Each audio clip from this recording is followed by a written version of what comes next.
welcome everybody to Friday. Today we're going to be talking about racism, and specifically how racism and computer science can intersect. Yes, good morning, good morning. Hola.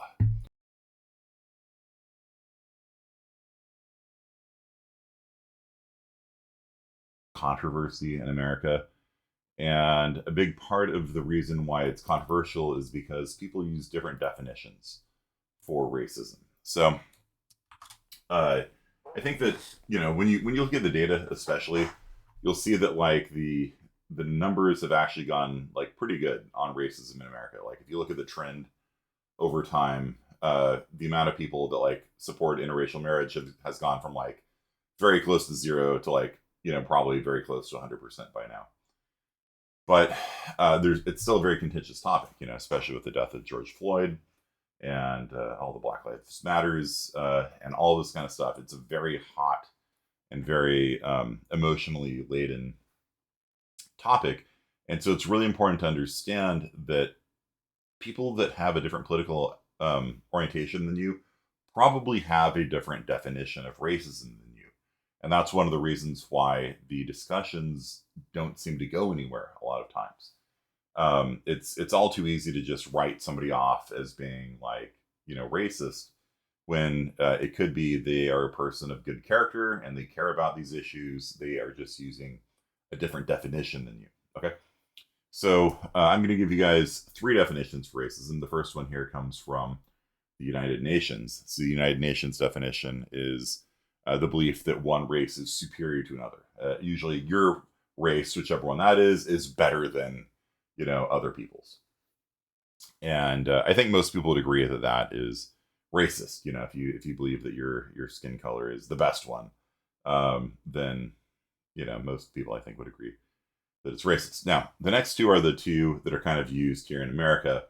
Bullet point 2 is the definition generally associated with Republicans, and bullet point 3 is the one generally associated with Democrats. And you'll see these are actually different, and it causes a lot of conflict. So the Republican take on racism is an individual act of prejudice and discrimination. So if somebody applies at your company for a job, you're like, I'm not going to hire you because you're, whatever skin color they are, then a Republican would say that's racist. And that can apply to white people as well as, Asians and blacks and things like that. For example, when I was working at my first real job, the company next to us only hired Chinese people. And when I was a teenager working at Dairy Queen, the reason why I worked at Dairy Queen instead of at Baskin Robbins, where my girlfriend worked, was because Baskin Robbins only hired women. And so, there's, most people would agree, maybe not, I don't know, that would be some form of racism in the first case and sexism in the second. And so, if you don't admit somebody to college, for example, Yale saying, Yale Medical, their policy for a long time was don't admit more than 5 Jews, 2 Italian Catholics, and no blacks. I think everybody would agree that's racist.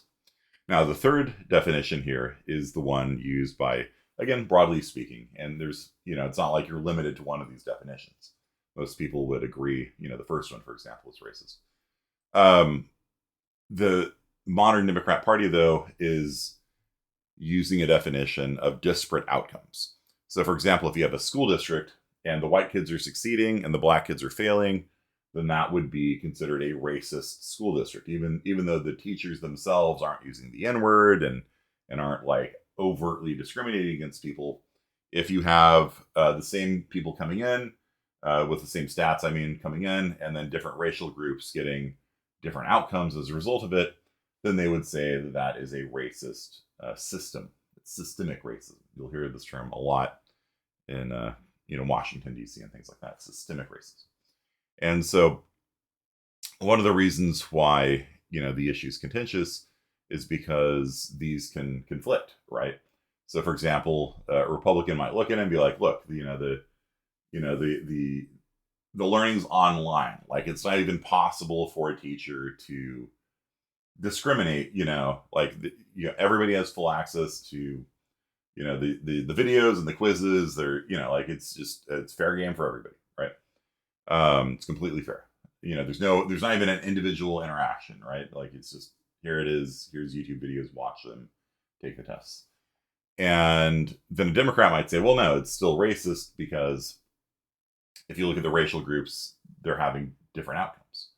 And so there can be conflict there, right? And people don't like being called racist either. So, like, if a teacher, teaches an online class, let's say, and, like, you have different outcomes for racial groups, and somebody says you're racist, like, they're, whoa, dude, chill, like, how, back off, man, and so the Democrat, but, and they both have merit too, right? Like, nobody wants a company saying, no, I'm not going to hire you, I'm not going to admit you to medical school because you're black, but at the same time, like, we don't want to have schools that are failing one of our racial groups either. You know what I mean? And you probably need to sit down and, like, think about, like, why is there a difference in outcomes and things like that as well. So yeah, very controversial, and a lot of times it's just people talking past each other. And the Yale Medical School thing is also racist under this system, right? Because it's you're not going to be graduating any black people if you don't admit any, right? And so it's having disparate outcomes, as well as being an individual act of discrimination. So basically, such racial quotas were found to be illegal in University of California Regency University of California versus Bakke in 1978. A landmark Supreme Court case. They held that, and it's been upheld a few times since then, that you can use race as a factor in college admissions. Not in California. In California, the UC system cannot use race at all as a factor in admission.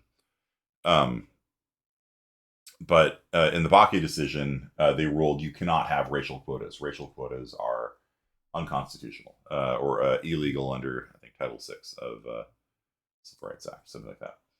And so since then, like, Harvard has, like, that's the big thing right now, right? Is that Harvard is being sued by Students for Fair Admissions as discriminating against Asian students.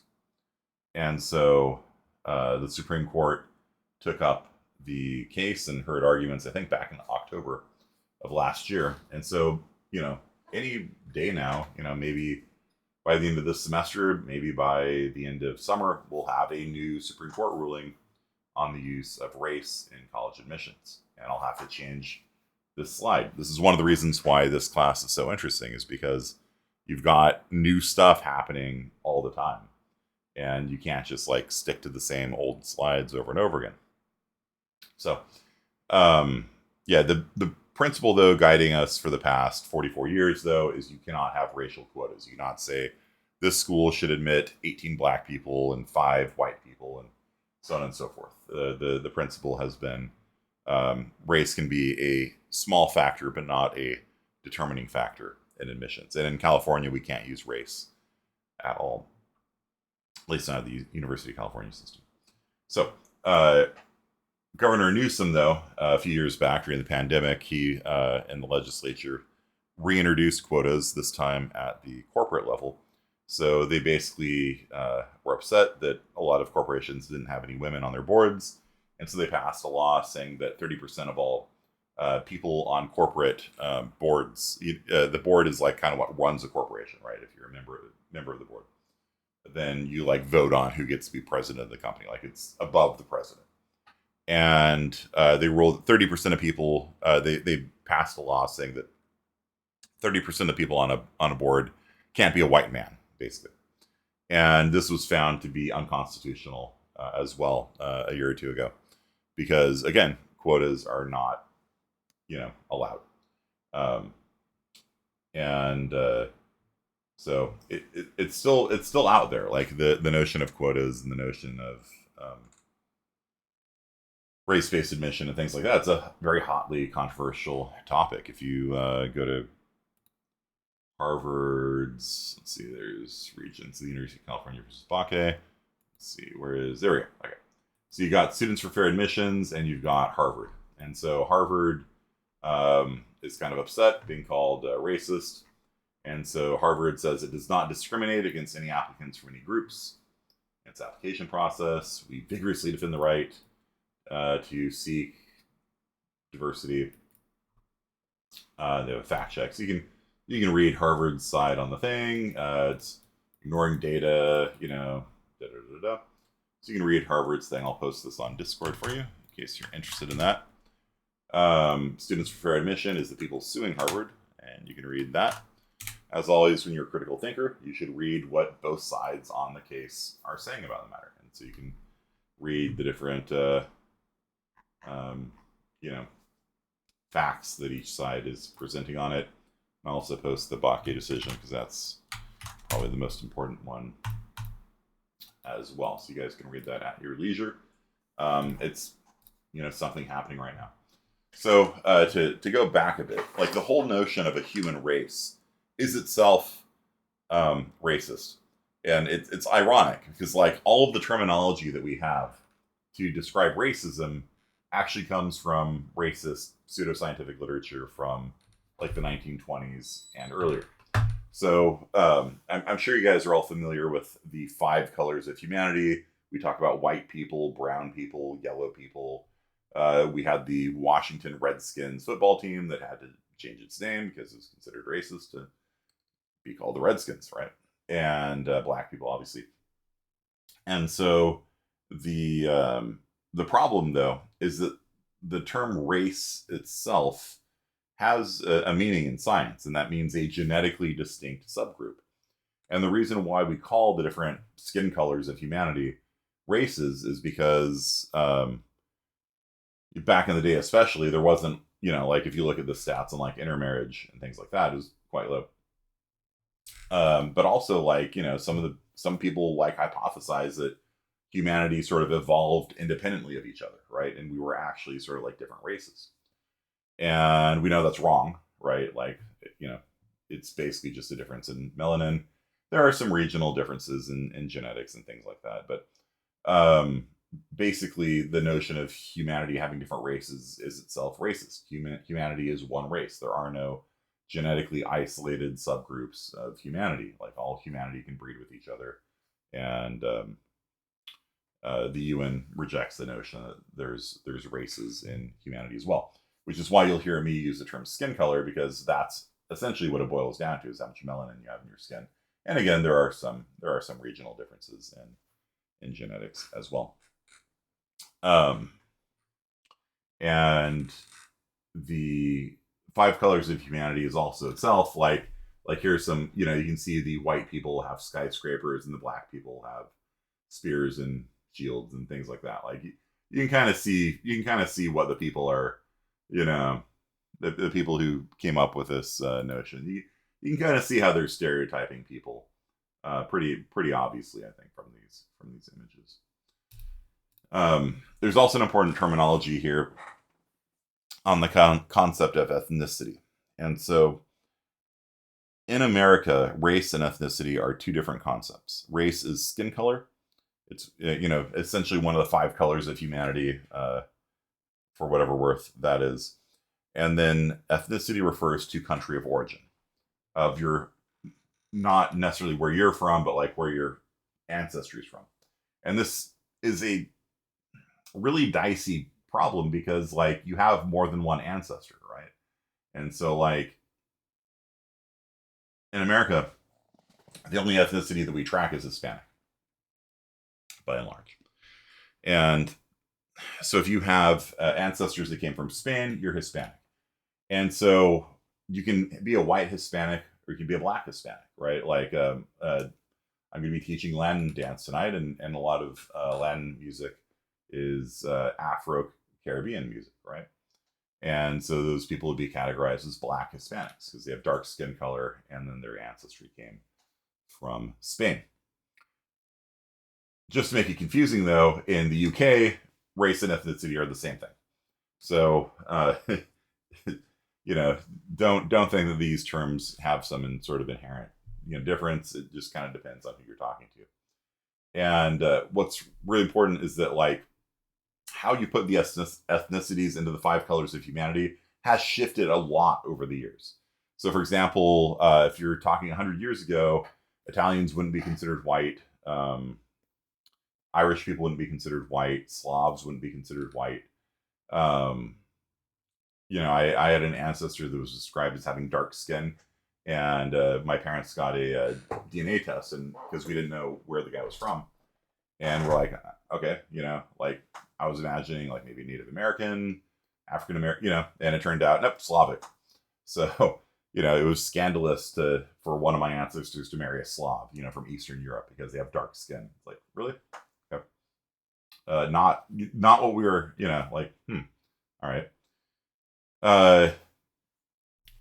The entire categorization system is also kind of nonsense because in America, when you like take the surveys and the census and things like that, there's check boxes. That categorization came about from some people in the Office of Management and Budget just like slapping it together in 5 minutes. And they made a note saying, you should not use this to categorize humanity. We're not sociologists. We don't know what we're doing. Please don't use it. And so, of course, we have been using that categorization system for the past 40 or 50 years. So let's do a quiz. All right, let's get your audience participation in. Let's talk about the Hispanic ethnicity. If you have an ancestor from Spain, you're considered Hispanic. And again, when you have like all these mixed race people, it gets really complicated. It's like, okay, well, if I have one person out of 1,000 in my ancestry, am I Hispanic? Like, it's unclear, right? So here's a question. If you are from Portugal, if your family is from Portugal, different language than Spanish, but you're on the Iberian Peninsula, are you considered Hispanic if your family originates from Portugal? What do you guys think? Lots of regions have various skin hues. Yeah, absolutely. And, and a lot of it just depends on class as well, right? So if you're Portuguese, are you Hispanic?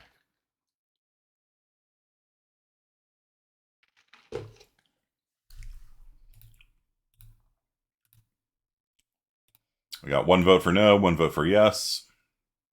We got a tentative yes. We have a no, we have a yes, we have a yes, we have a no. So it looks like it's splitting like right down the middle on this. Okay. Yes, yes, no. O. We got an O from, okay, it's a no. All right. No from Candy Melter.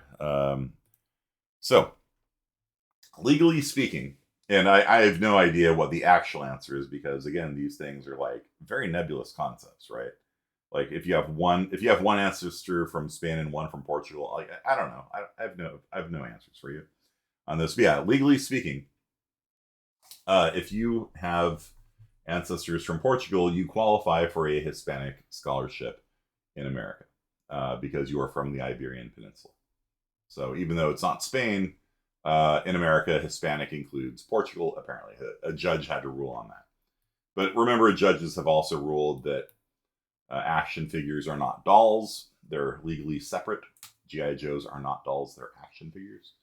And also, judges have ruled that tomatoes are vegetables. Legally speaking, in America, tomatoes are vegetables and not fruit. What about Gibraltar? If you have ancestors from Gibraltar, can you apply, like, there was a guy applying for, like, a job, the firefighting job, I think, that was only open to Hispanics.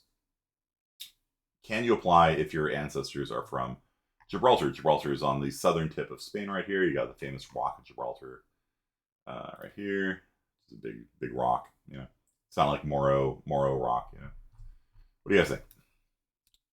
So your ancestors are from Gibraltar. They immigrated to New York. There's a position open, maybe a program or something only open for Hispanic firefighters. You're a firefighter, you apply for it. Do you qualify, yes or no? Neither. Yes. Believe so. Wrong. Gibraltar is owned by the UK.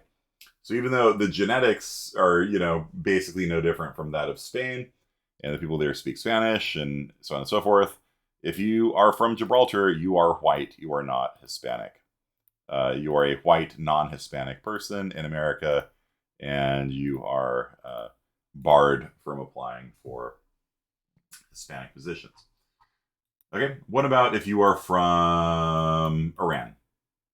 What do you think? Which of the 5 colors of humanity is somebody from Iran? White, yellow, red, brown, or black? What do you guys think? Let me get the extra credit in here. Not extra credit, but participation credit. Let's get it up in here.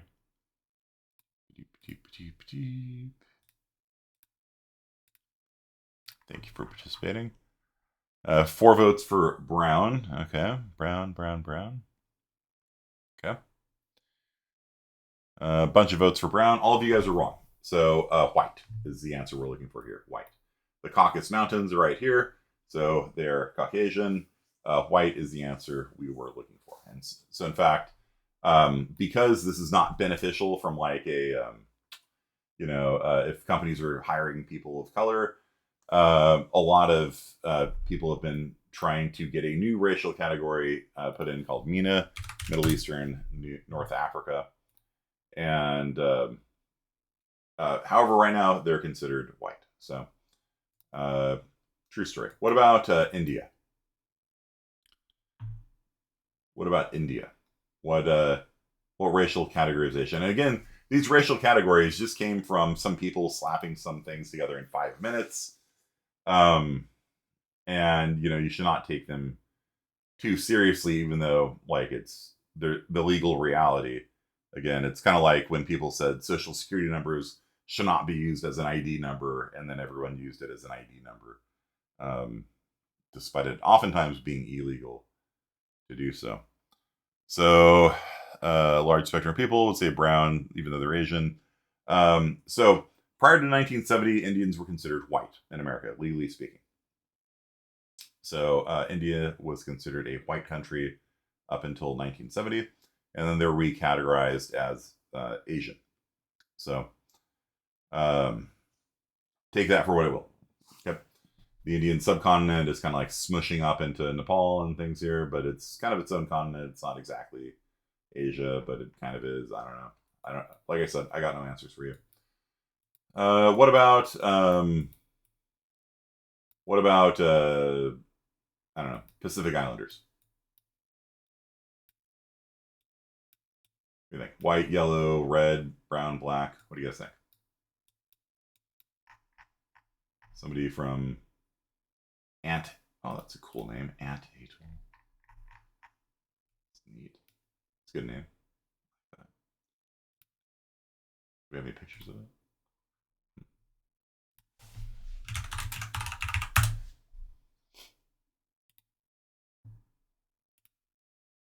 Oh. No pictures.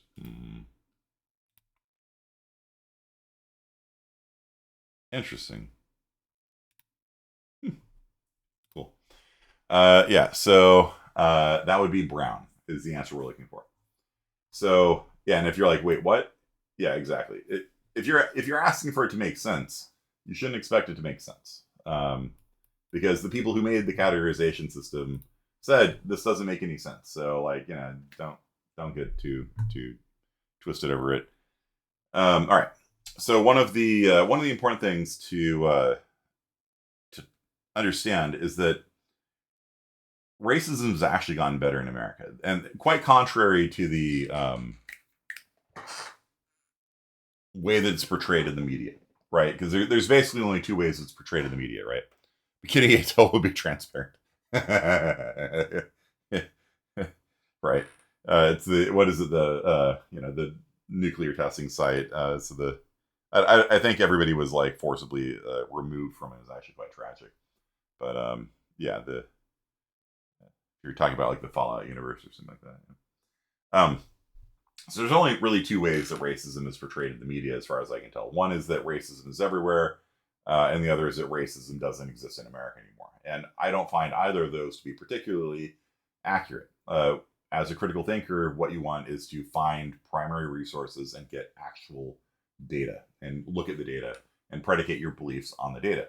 And so, thankfully, the University of Illinois has been tracking racist views over many years. And so you can actually see that it's gotten a lot better in America. It's not zero, but it's a lot better, you know. And so neither of those black and white dichotomies are accurate. It's not everywhere. Like the amount of people that are racist in America are, you know, I don't know, like 3%, something like that, 4%. Still a lot of people. You know, it's like 12 million, 50 million people. I don't have an exact number for you. It's a lot of people. But percentage wise, it's not a lot. And that's something that I think doesn't fit into the either or mentality that the internet and the media have. So if you look at it, like in 1960, only like 4% of people supported interracial marriage. This is wild. Like that's a very low number, right? This is a country, you know, that fought the Civil War and all that, but even still was like, nah, that's wrong. It's morally wrong to marry somebody of a different skin color as you. But what's really interesting is that we're Americans, you know, and so even though a lot of people didn't personally approve of interracial marriage, they still said, hey, we don't want the government banning it, right? So like if you go to like the year I was born in 1977, only 35% of Americans thought it was morally okay to marry somebody of a different skin color, but 70% of Americans said it's wrong to make it illegal. And like twice as many people like were opposed to the notion of it, you know, being legal or illegal, however you want to phrase it, than actually themselves thought it was wrong, because we believe in like freedom and stuff like that in America. So kind of an interesting result here from the University of Illinois. And then if you look at like, should white kids and black kids go to school together? And if you're like, well, what about the other skin colors? Unfortunately, the University of Illinois falls into a trap that is very common when studying these issues, and they only consider two, white and black, right? And sort of erase the other options out there. And if you look at it, like back in the day, 1940s, only 30% of people believed that kids should go to school with kids of other races. And by the 1990s, like the response rate was so high, they actually stopped asking the question. So the point here is that like these views do change over time, and they're getting better. You know, like it's like racism is used to be extremely prevalent, right, in America, and now like a lot of these questions, so few people answer them that it's just not asked anymore. So, you know, people say like, you know, the KKK is everywhere. You know, the KKK has a population of like 5,000 or something in America. Yeah, between 5 and 8,000 people. Like it's not like, you know, it's like 0.002%,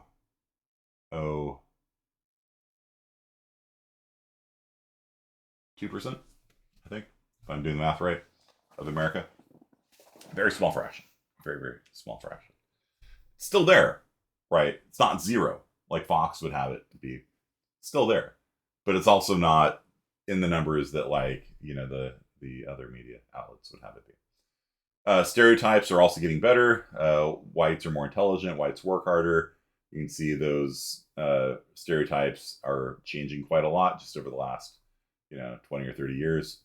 They asked the third question, which it is true. Whites, on average, make more money than black people. And they asked that question as a control to see if people are just like more embarrassed to answer the question these days, right?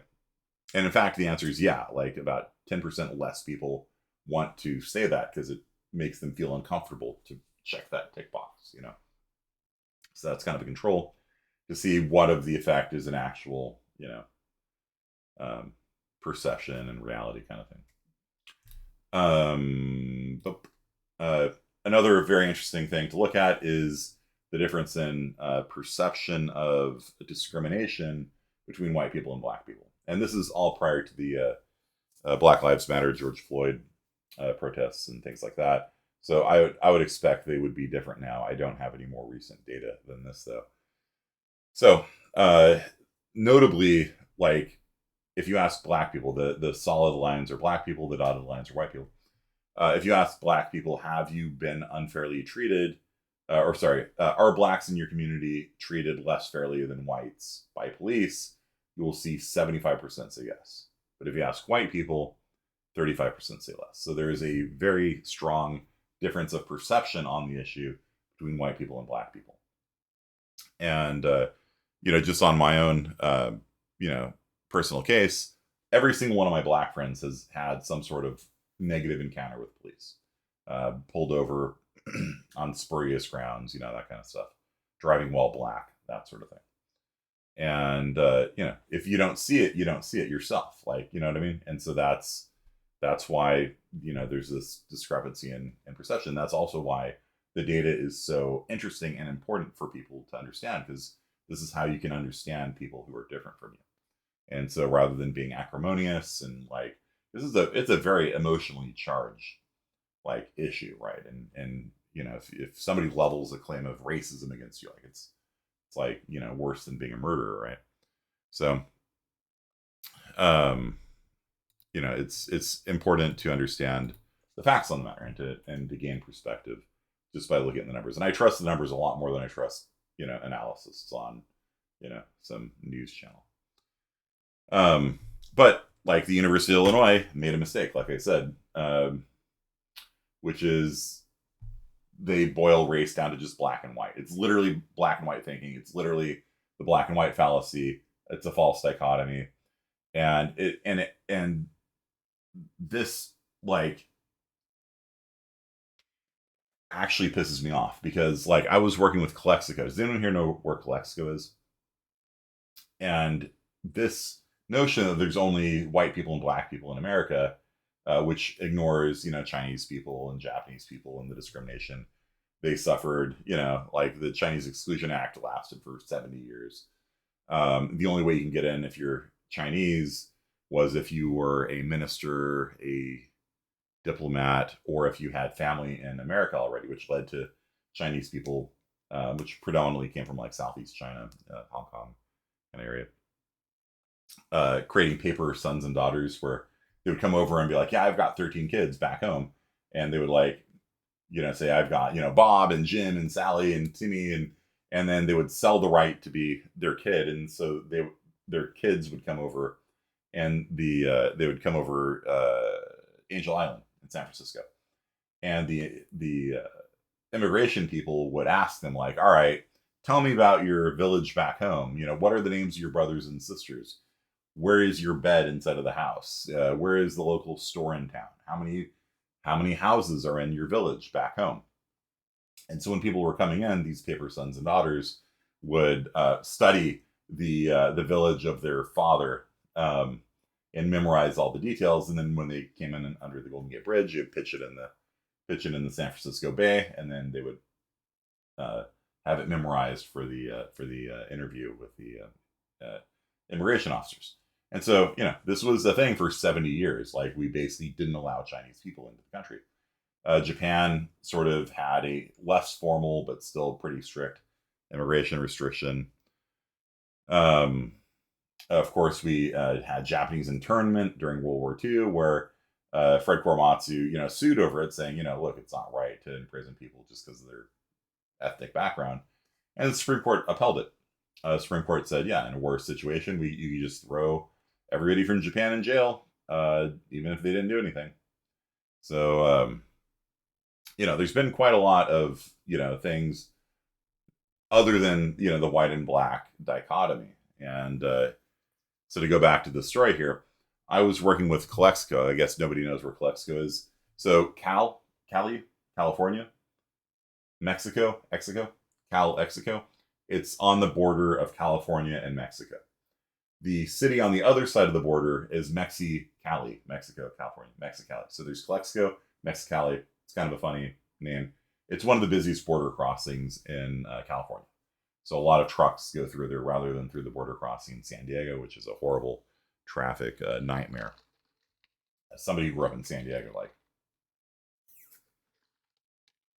it's pretty bad. So I was working with Calexico, and I wrote a grant for them. And the grant was to do technology in their schools, bring in high-speed internet to these schools.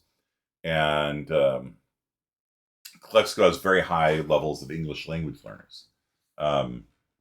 And so the notion was we would be giving them lots and lots of English resources so students could learn English online.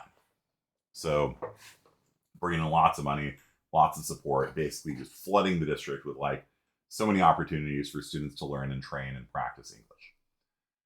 And the grant got shot down. 2 of the reviewers loved it. The third one hated it. And the reason why they hated it was because I didn't talk about underserved minorities in the grant. And when I read that, I'm like, what the hell are you talking about? That's like all we talked about, you know? Like we're talking about like migrant education, we're talking about low income, like, what are you even talking about? And then I realized I didn't talk about black people in Calexico because it's 99% Hispanic, right? And the remaining 1% is almost all white. You know, there's an insignificant fraction of any other race there, and they didn't like the fact that I didn't talk about minorities in the grant, and it just you know, I'm like, you know, it's this fallacy, you know, and it had a real impact on those kids in Calexico because of that fallacy, right? Like it would have made a big difference to them. So, and yeah, like Vina said, yeah, California actually had a lot of anti-Chinese racism. In fact, by a guy named Kearney, of all things. If you, yeah, it was kind of weird reading my like AP US history textbook and seeing like Kearney's. I'm like, what the hell? And he's like, get these Chinese people out of here. I'm like, oh damn, dude. You know, I don't think I'm related to him, and I don't think I'm related to the Kearney Mansion guy either, unfortunately. But yeah, that was a little weird. So it's not just America though. Like Australia's White Australia policy prohibited widespread immigration from most Asian countries as well. And after World War One, I don't know if you guys are aware of this, but like Woodrow Wilson's very racist president. He famously screened Birth of a Nation, which was a movie glorifying the KKK. He screened it in the White House. Loved it. So Australia and Woodrow Wilson, or America, at the peace talks after World War One, they're putting together the League of Nations and coming up with a new regime for, you know, kind of running the world and trying to have peace and all this kind of stuff. Chinese between the Han and the minorities, yeah, for sure. Yeah, it's not just America. Like it's, believe me, like, you know, people hate each other worldwide. You know, like if you go to Italy and you ask people in Florence what they think about people from Pisa, they're like, they're fine as long as they stay in Pisa. Like literally, that's what a guy in Florence told me. You know, and they pee in the river every year because the water flows downstream to Pisa, and the Pisans have to drink it. Like quite literally, like, you know, humans have a amazing ability to like hate on each other, right? Yeah. So Woodrow Wilson and the Australians, the Japanese of all people, proposed an amendment saying racism will not be allowed. Like, let's just do this, League of Nations. Let's be against racism from Japan. And Japan is not the world's most welcoming country, right? There's a lot of xenophobia, even to this day in Japan. And Japan, of all people, said, let's have a amendment. League of Nations will not allow racism at all. There will be no racial anythings. You know, all of humanity is one race. You know, let's do this.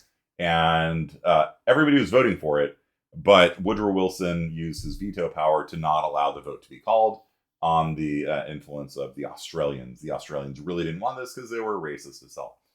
So that event there was actually one of the reasons why the Japanese stopped liking the West so much. During the Meiji Restoration, the Japanese were heavily westernizing. They were putting down trains and telegraphs and inviting scholars to come in and teach at Todai. English, you know, to this day is still taught in Japan. And as a result of that, they're just kind of like, screw you guys, you know, like, you know, we tried to, you know, get rid of racism, and they're like, no, we want to be racist against the Chinese and the Japanese. And so that was actually one of the things that led to a breach with the West and led to World War II and Pearl Harbor and, you know, the invasion of the Dutch East Indies, as well as the oil issue, obviously. So, yeah, there's a lot of blame you can pass around. Like I think it's all too tempting to just always pick on America, you know. But yeah, you can go You can go anywhere in the world and find people not liking somebody else, right? You go to the Balkans. I hear Ukraine is having some issues right now too. So, let's get to computer science and racism. So, this is a computer science class. I don't get racism. No one chooses to be born black, white, or Asian. Yeah, I agree.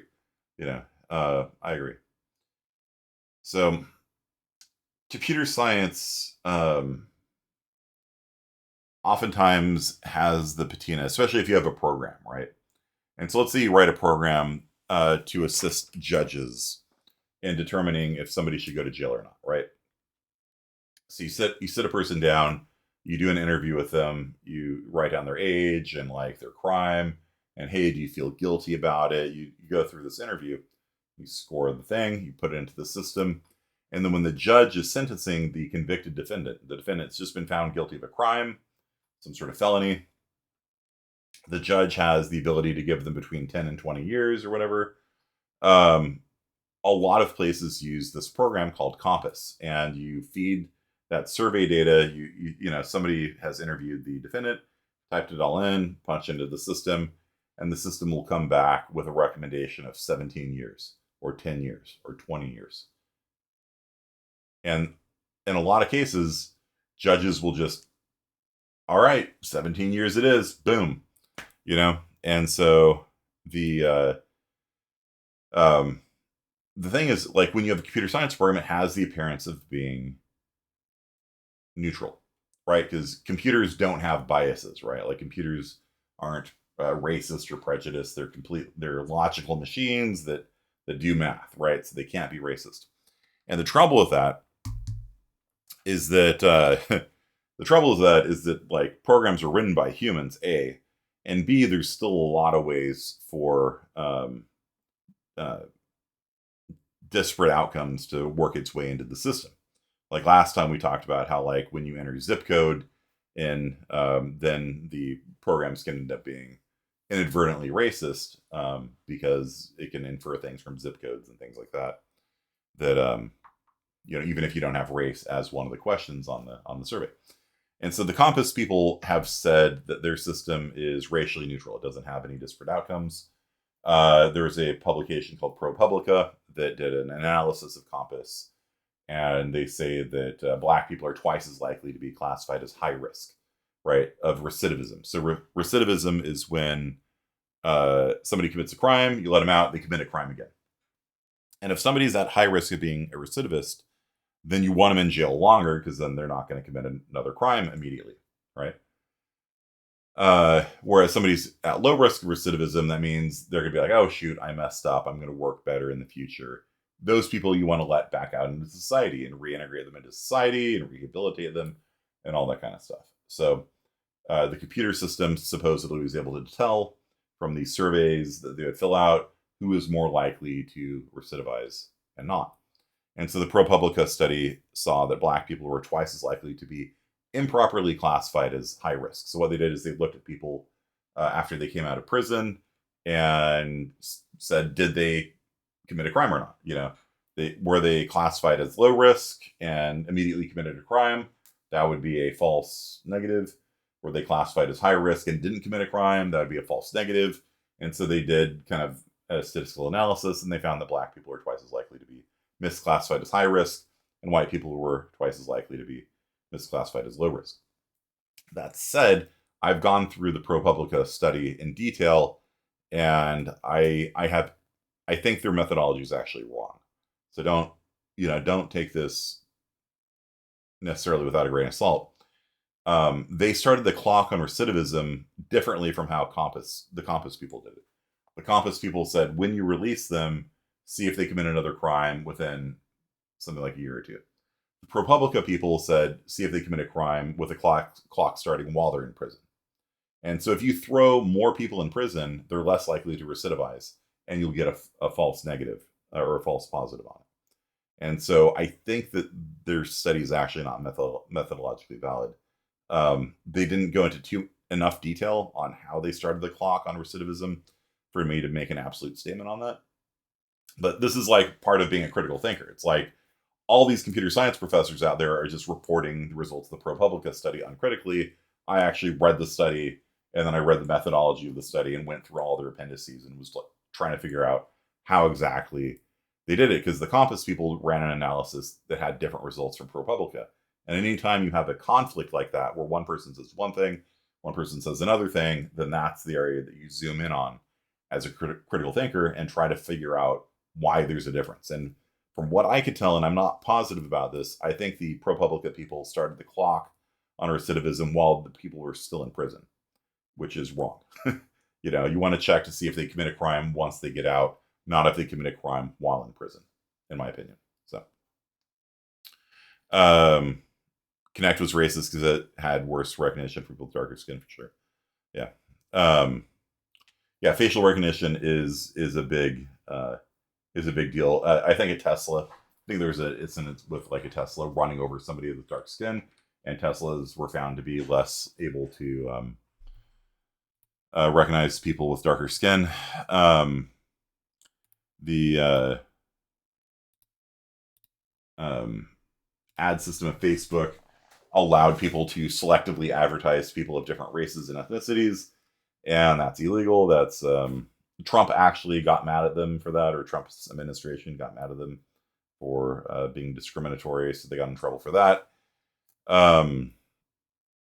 The banking system gives loans, right? And so, like, if you apply for a loan, probably some sort of AI system or computer algorithm or something is going to determine if you get a loan or not. Again, a lot of computer science professors will say, well, those systems are racist. However, one of my friends was actually the person in charge of the mortgage purchasing system at Fannie Mae, and for the last 20 years, every time they come out with a new version of their algorithm, they check and double check and triple check to make sure that it is not racially biased. They run in the data with a white person and a black person with the same stats and an Asian person with the same stats, and make sure that the odds of them getting approved for a loan is pretty close to each other. Unfortunately, my friend died of cancer at the age of 37 a year ago. And so I'm not going to get any more stories from him. Every year we get together at Christmas and he would tell me stories about what life was like at Fannie Mae. And I tell you, like, if you worry about, imposter syndrome, and this is a company that has more assets than almost any corporation in the world. And my Lord, it is incompetent. It is absolutely incompetent.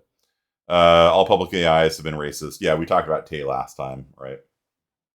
We have Tay, so ChatGPT, same thing. So yeah, we'll talk about this on Monday, and then we'll move on to a new topic. So it's a controversial topic. It's all too easy to just get mad at people that are also of good nature, and that's kind of like a takeaway that I want you guys to have. Even if somebody disagrees with you politically, or if they disagree with you on the definition of racism, just understand they have a different definition than you. And so rather than getting mad about it, just like kind of work with the fact that they have a different definition, and see where you can find common ground, and see where you disagree. And if you have people of good character working together who agree that racism is bad, oftentimes you can, even if like I said, like, my friends come from every background. And, some of my best times were just sitting around a table drinking beer.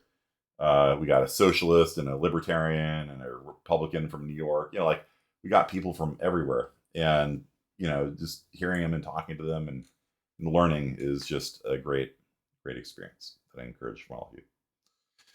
So have a great weekend, and I will see you guys on Monday. Peace out.